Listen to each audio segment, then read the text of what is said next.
Should bunnies be on the nice list or the naughty list? Comment down below what you think.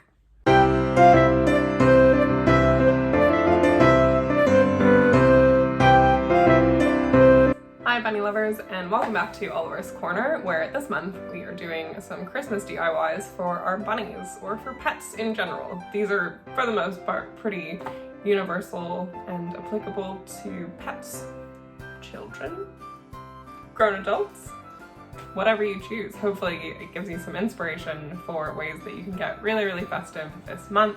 So without further ado, what we're going to be making today is a Christmas stocking. I mean, how cute is this? So it's very important that on Christmas morning we do not let our bunnies feel left out and made to believe that Santa doesn't care about them. So get ready to pop some treats, some trinkets, some chew toys, whatever you choose, into one of these. If you want to find out how we made this, make sure to watch the rest of this video.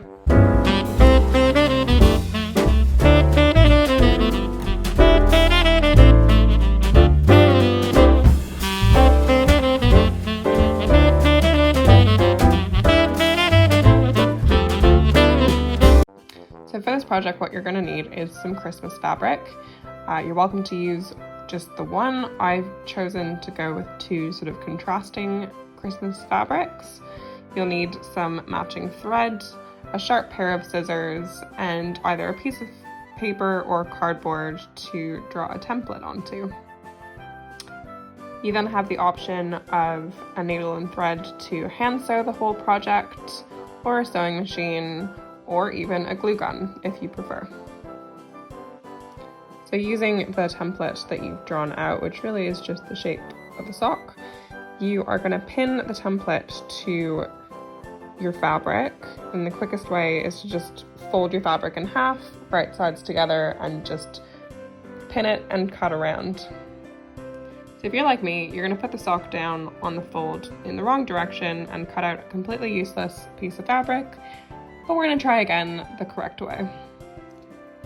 So what I mean by doing it the right way is you're going to fold your fabric in half, so the fold is facing towards you, and you've got sort of two layers of fabric connected at the end, and you're going to face the top of the boot towards you.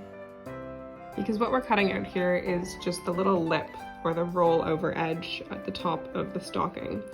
So we're just making essentially two matching sides to go on the inside and the outside of your boot. So you'll end up with a piece that looks like this, and then you'll want to cut out one more exactly the same. Now, anytime you have to do matching pieces, I highly recommend that you just use the first one you've cut out as a template for the second piece. That way you know 100% that they'll match. You just pin them together and cut around.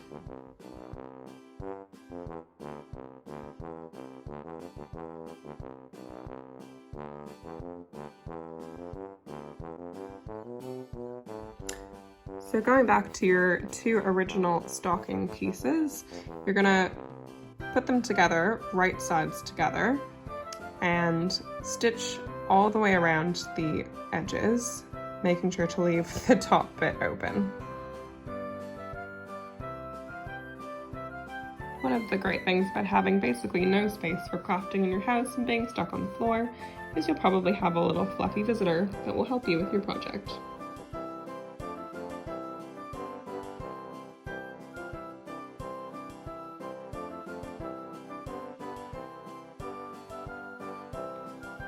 Next, we're going to be pinning together our little edge pieces that we cut out. So with right sides together, just pin together the matching edges and sew along the two side edges, just to make sure that our edges are fitting smoothly into one another. And because we will be flipping these inside out, I've just taken an iron and pressed my edges. Next, you're going to insert one piece into the other like so, and then you're just going to stitch all the way around that top edge of the sock.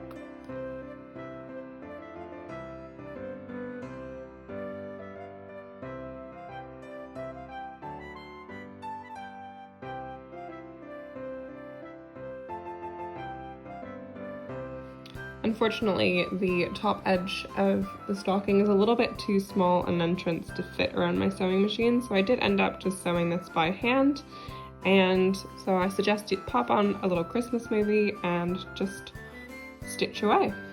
We're now at the last step, so we need a little hook with which we can hang up our stockings. So I just cut out a rectangle 3 inches wide by about 7 inches, folded it in half with right sides together, and just stitched along one short edge and the long edge, making sure to leave one side open so that we can flip it right side out. To flip it right side out, just use a paintbrush or a knitting needle, whatever you have handy, and just press the closed short edge up against it and just wriggle it around until you can get it right side out. We're now ready to fix the loop onto our stocking. So I've just put one end on the outside and one on the inside of the back of the stocking, like so. And then I've just gone over to my sewing machine to secure it in place, and we're just about done. So I'm pretty pleased with how this turned out, considering I literally made a template myself and improvised the entire process. Did we hit a few bumps in the road? We sure did, but we, I think, came out of it pretty strong. And how cute is this? So I think it's really simple, and I hope you guys feel inspired to make your own. As usual with so many of these projects, you can customize the project to suit your skills and tools. So if you want to hand sew the whole thing, or if you want to use a glue gun, there's so many options available to you. And the best part is you can use whatever fabric you choose. So if you want to go and take a trip to your local craft store and go completely crazy on some fun Christmas fabric, by all means. If you've got some lying around, you just need 1 or 2 different types of scrap Christmas fabric and you're good to go.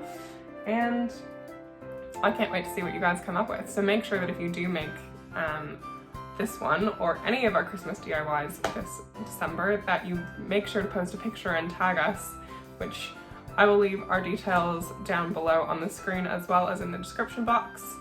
And with that said, make sure to subscribe to the channel, give the video a thumbs up if you enjoyed it so that I know what kind of content you want to see. And we will see you again next week for another video. Thanks for watching.